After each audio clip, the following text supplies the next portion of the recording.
Good day to our listeners. Welcome to episode 7 of our series on the Lord's Prayer. Today we will be tackling the question, can God truly forgive our sins? So, I'm Christine. I'm a copywriter for our media department. I help out in our Grace Fellowship and Adult Fellowship, and I'm involved in our children ministry. And I'm Pastor Helen, and I am involved in the prayer ministry and also in the Zion Young Pro ministry. Yeah, and I'm Rich, no? So nadamay lang ako dito. So no, but really, no. So my name is Rich. I'm a content creator. So this studying the Bible has been my passion for more than a decade now, and so na-invite ako ng ating mga sisters. So yun. So I'm here. Thank you for the opportunity to share. So, first, can God truly forgive our sins? So, to start with, I'd like to tell everyone that we can ask for forgiveness by confessing anytime. This is anytime. You don't need to say it out loud. You can even confess it in your minds if once you become aware of your sin. And we have a promise from God. It's in 1 John 1:9. It says that if we confess our sins, He is faithful and just to forgive us our sins and cleanse us from all unrighteousness. So it means that once you confess it, it's forgiven by God. So we just need to hold on to this, to claim this promise every time we confess our sins. Okay. So when God forgives our sins, even the guilt and shame accompanying it is forgiven. I think that's a good point, no? So kasi if you confess your sins, that means to say that you have this humility, that you have this understanding of the effects of your sin, how this affects you as a person, and how it affects your personal relationship with God, no? So, and yun nga, no, if this is really true in your heart, your intention is really to find a way to reconnect back to God, no? And then, of course, God would honor that, no? A contrite heart nga, di ba? Sabi Yes, ni tama. David, di ba? He will not, ayun, so hindi niya, I-reject. i-reject. He's not gonna reject that, no? But the topic is really good, no, for today, no? So, kasi this issue about God, can God truly forgive sins? Alam mo, there's a famous quote that is often attributed to Socrates. Sinasabi daw na nagkaroon daw ng kwentuhan yung between Socrates and Plato, no, between the teacher and the student. And ang sabi nga daw ni dito, during that conversation, ang sabi ni Socrates, sabi niya, it may be that the deity, which means God, can forgive sins, but I do not see how. So there's a problem there, no? So merong isang malalim na issue dito. No, I think he has a valid reason, no? I'm not sure, okay? So I'm not totally sure if he's the guy who, if he's really the one who said it, maybe someone, kasi I don't know the and by the way, I don't know exactly the context, but I think this is very important, especially for us Christians, no? Because the question really goes back to this idea of how can a holy, righteous, uncompromising God forgive sins? How can He come up with a plan or something in order to reconcile sinful, wicked people to Himself? Oo nga. Di ba kasi nga, yung based on you, sinabi nga na yung isang God, how can He forgive yung sin? And ang daming sa scripture na nag-speak on our God na nature niya talaga ang mag-forgive ng sin. And yung nga, with the problem ni Socrates, yung human cannot accept it. We cannot forgive yung sin. Siguro pride natin or self-condemnation natin na we cannot Yeah. imagine that there is really a God who can Who can forgive do our that? sin, di ba? Yeah.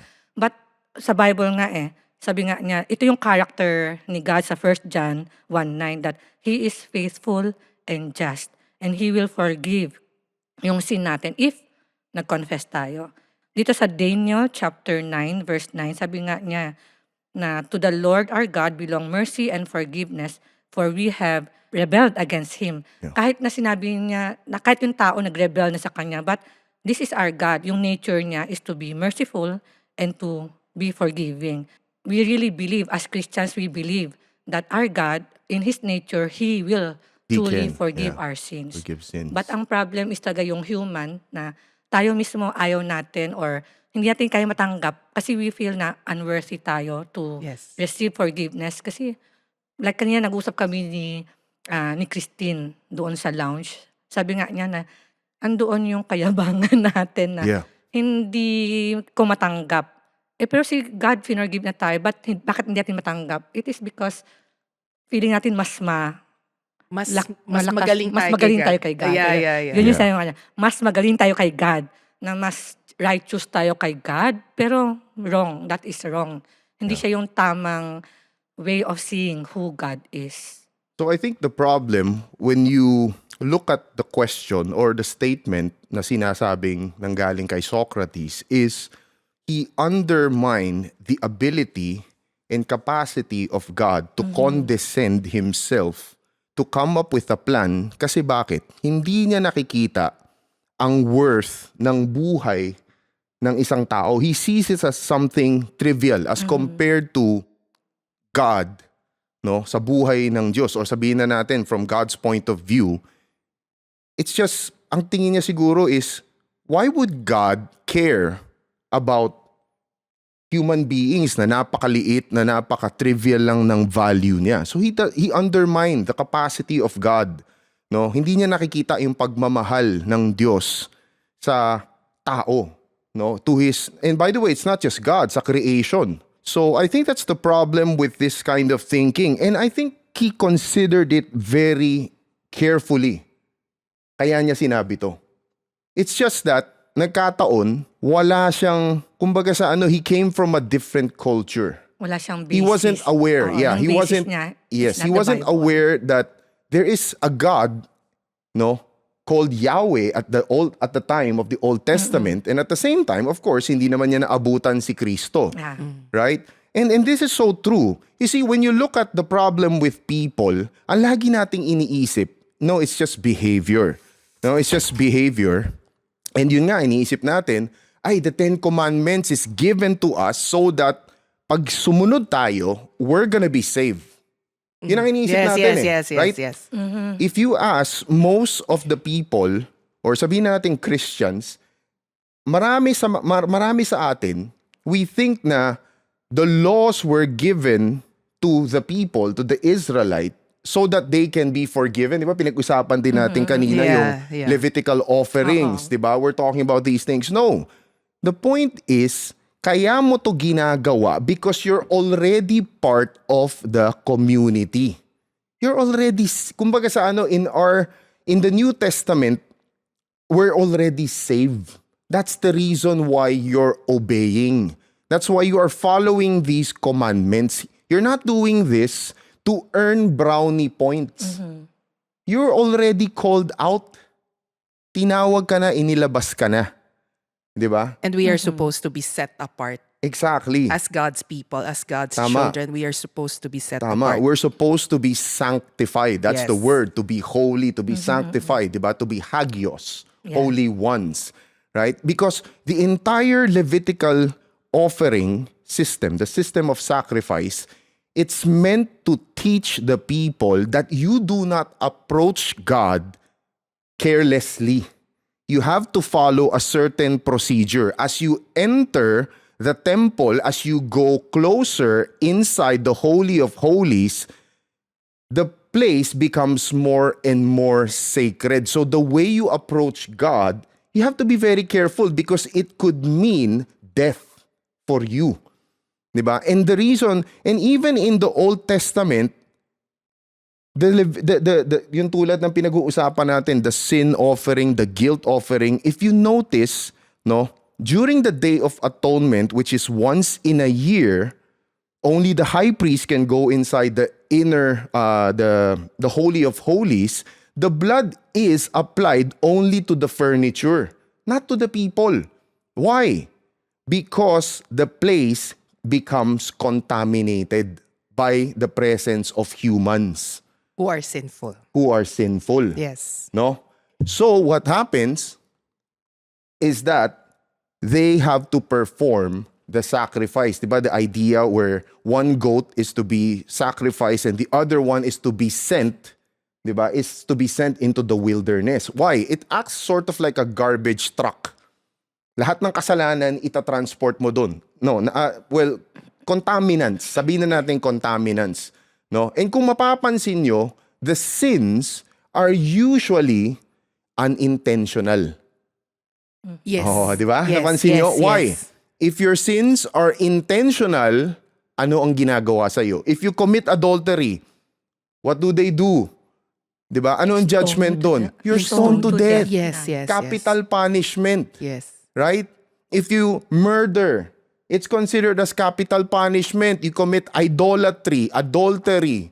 Di ba? All of these things will result to capital punishment. So ang issue dito is it only talks about unintentional sins. Yung tulad nung babae, nagkakaroon ng menstruation, meron kang boils, meron kang skin diseases, you are being taken out Kasi unclean. because you're unclean. Because anything that signifies or symbolizes death and decay, you're not supposed to bring it in the community. Because within the community of God, no, there should be no death and decay. That's why pag nakahawa ka ng patay, you're considered as unclean, di ba? You have to undergo the process, the procedure.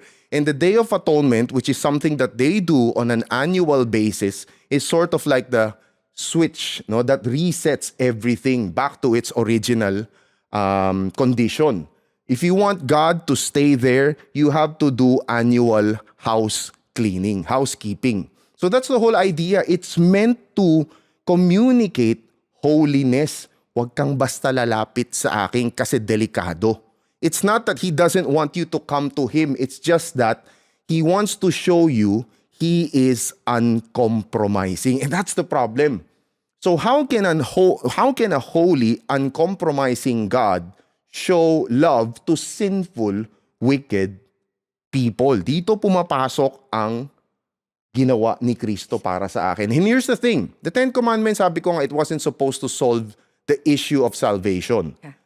And here's the thing. Another thing is when you go to Matthew chapter 5, sabi ni Kristo, no?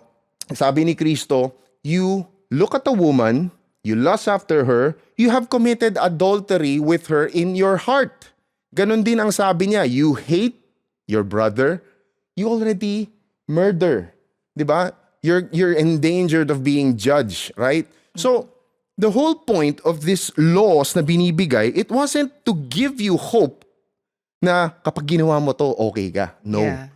It was to bring you to humility, to that state of hopelessness, para makita mo na ang problema, it's not just behavioral issues. The first 9 commandments sa 10 commandments, it's all about legislating behavior. The last one, it's a legislation concerning the heart. Thou shalt not covet. Yes. Right? Because it's something that you haven't committed yet, but you thought about it. And that tells you that the problem is not just the behavior. It's a heart problem. So nakikita mo yung problema dito. Kaya sabi ko, kung naisip to ni Socrates, then makikita mo nga dito, pinag-isipan niyang maigi. That's why he came up to this conclusion, no? So again, I don't know the context, no? Pero para sa akin, as a Christian, it makes sense. That's the reason bakit he sacrificed. God has to come up with a plan. He has to condescend, no, to our level para i-rescue tayo, no? So again, I think the point is, makikita mo dito, how does he value us? He became a man so that we could become sons of God. That's how He looks at us. Ganun niya tayo kamahal. That's our worth. If you want to find out how much He loves us, look at what He gave up. Right? The creation, a couple of words, a couple of chapters in the Bible. But when you look at redemption, it's the entire book. It's the entire drama. Tama. Diba? So doon mo makikita kung paano niya tayo minahal. With redemption, He gave His own Son for us. And it's as if pag yung parang when God looks at you, looks at me, He looks at me as if I'm the only being in the whole universe na ako lang isi-save niya. And He looks at each one of us the same way, as if ikaw lang. And ganun kanya kamahal, and He's taking care of every detail of your life to save you, to bring you to heaven. Yeah. But imagine how many people there are in the world, and He loves them each the same way. Yeah. That kind of love that gives us the forgiveness of our sins. Yes. And I think that's the yun ang ano doon yun ang hindi natin nakikita Itong offer na to, you know when you get invited to a party tapos nakalagay RSVP. Ibig sabihin nun, wala ka pang space para sa 'Di ba? The Yes. only time na bibigyan kita ng I will allot space for you probably is kapag tumawag ka. You confirm your attendance, right? But look at what He did. Look at what God did. It's an open invitation. To everyone. He Yes. gave you, kumbaga sa binigyan ka na niya ng space.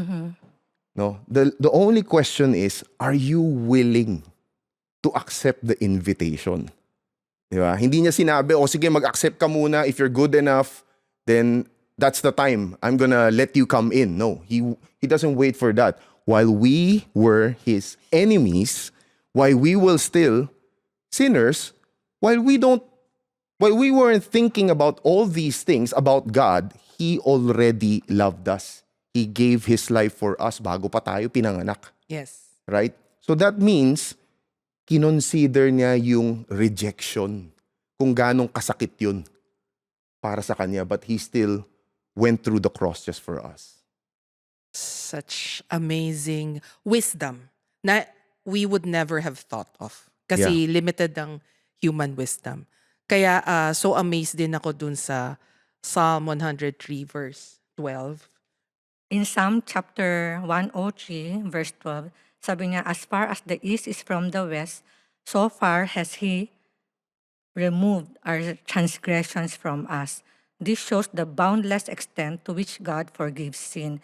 And He showed it through the Son, na Jesus has to go through the cross Yeah. para yung sin natin, na lahat ng sin natin mapupunta kay Jesus Christ, and yung righteousness niya mapupunta sa atin. So yun yung tinatawag nila na substitution. Substitutionary Yeah. So atonement. from yung ginawa ni Jesus Christ na yun, no, we can see na yung forgiveness na binibigay ni God sa atin is total and complete.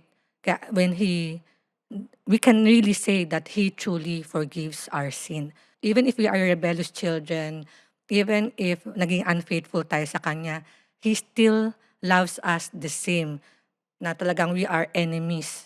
Yes. Pero yung yes. love niya, He demonstrates His love for us. Yun nga, While while we we were were yet, still sinners, enemies while pa we rin were talaga, still, diba? His yun enemies. yung kaya napag-usapan natin yung holiness ni God saka yung love ni God. Hindi pwede isang sobrang holy lang siya na dahil sa holiness niya, puro judgment lang. Yes. Hindi naman pwede puro love lang. Yes, then- yes. Good point. And then parang wala, hindi mo makikita yung holiness ni God. It shows the extent of His love for His children. Yeah, without seeing the Yeah. holiness of God, if you don't emphasize Yes. the holiness of God, you won't see yung lengths that He has to go through just to come up with a plan, no? Para Yeah. ipakita yung pagmamahal niya sa atin. And the amazing thing is, He planned this after the fall of man. Yeah. So it's centuries ago, centuries before Jesus came. Tapos yung prophecies foretelling Christ's birth, yung kay Isaiah and Micah was 700 years before the birth of Christ. So ang tagal talaga pinlan ni God, but it was the perfect plan of salvation. Yeah. Although, syempre, we cannot take advantage of God's grace. Yeah. Yeah. So we have to repent. Luke 3 verse 8 tells us that we should bear fruits in keeping with repentance. Yeah. And Luke 13 verse 3 tells us that unless you repent, you will all likewise perish. Tama, no? Hindi naman siya parang tuloy ka lang ng tuloy and sige, hingi Tama, ako ng, tama. confess Tawad. ako, hingi ako forgiveness, tapos na yon. It's not. There should be repentance. So repentance truly comes from the heart. sinasabi mo kanina, Richmond, na humility. Kailangan makita mo how depraved you are before you can truly ask for forgiveness, and you will change your ways to repent. Exactly.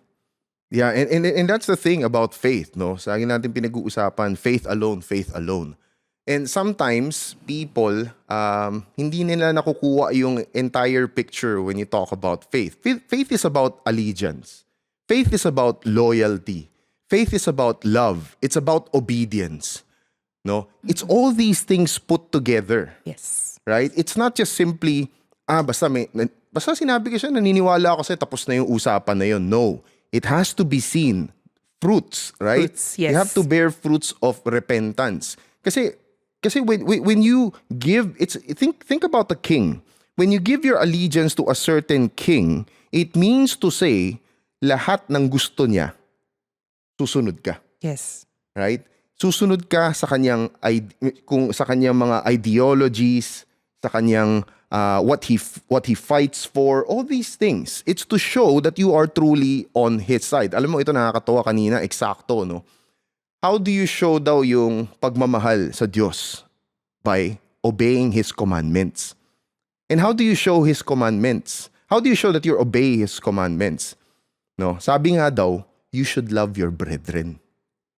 Okay. Those are one of the things pala, no, na kailangan nating ipakita. And how do you show that? By merely forgiving your brothers? No. Pag may nakita kang pangangailangan niya, kailangan gumawa ka ng paraan. Sabi nga ni James, pag nakita mong ito, nahihirapan, sasabihin mo ba sa kanya, sige, pagdadasal na lang kita? No. Doesn't make sense. Yes. Faith It doesn't make without sense. works is Is dead. that? Yeah. Right? So it's not just, minsan kasi, again, no, naintindihan ng mga readers when you talk about faith, they understood that you cannot disconnect all these things because it's all part of faith. It's all part of faith. Allegiance, love, loyalty, right? Obedience. Lahat yan . So pwede ko bang gawing analogy na sabi mo, faith without works is dead. So we can say that forgiveness without repentance is also dead. Yes, it's a Yes. part of it. Because repentance, it means to say, yun nga, if before your father is Satan, which means you follow his ways, it means to say, kapag ang tatay mo na ngayon, si God, then you have to follow his ways. You repent. Right? So it's all part of it. Again, allegiance. Allegiance language. Right? Pero yung forgiveness, hindi talaga easy for God. Parang ang hirap kay God dapat because He's a holy God. But at the same time, tayo, parang sometimes we cannot forgive ourselves. But we have to, kasi if God already forgave us, Yeah. we have to forgive ourselves also. It's kumbaga, it's a process. Yeah. It's a process of forgiveness. Yes. But it's so comforting and it gives me such peace to know that God forgives me my sins. Although, yung repentance. We go back once again to repentance. And I think one of the reasons kung bakit nahihirapan tayong patawarin yung sarili natin, even though God has already forgave us, kasi we often think that pag nagpatawad ka, kailangan kalimutan mo rin. Something like that, diba? To forgive is to forget, diba? No, it's not true. Even in the Bible, pumunta ka sa Old Testament, He forgave the Israelites, pero from time to time, pag nagiging makulit sila, He's gonna come up with reminders. Tama. Diba? Naalala nyo itong ginawa niyo before, ganun. He's gonna bring back. No? Sorry, no? Pero I think that's sort of like sumbat. And it's not masama, no? It's not really, you know, it doesn't mean to say mali na manumbat ka, no? Kasi the point is, it's reminding them. No, it's to remind them, ginawa niya, you've done this before, and I've saved you a couple of times already, and you keep doing the same thing. And there are consequences. And there are consequences, right?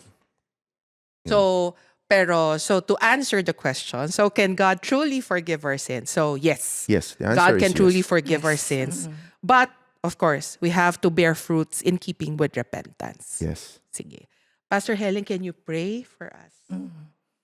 Our Lord Father in Heaven, I'd like to thank you for this topic na forgiveness. And we thank you, Lord, because it is your nature to forgive us. And yung forgiveness mo sa amin is complete, total, and hindi mo isusumbat sa amin yung mga sins namin because you have removed our sins as far as the east is from the west. And thank you because it really comforts us to know that we have a God who forgives our sins. And I pray, Lord, for those people who are unable to forgive pa yung sarili nila because they are still in the process of healing from the pain of yung sin nila.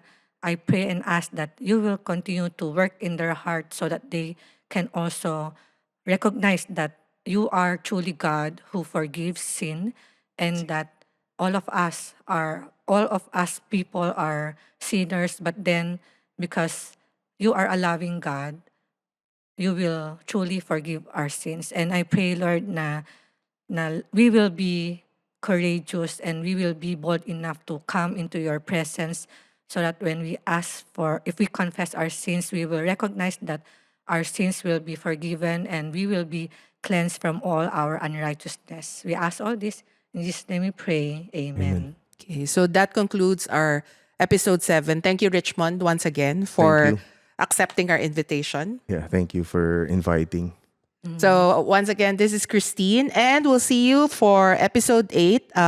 We'll talk about as we forgive those who have sinned against us. This is Pastor Helen. Until next time, see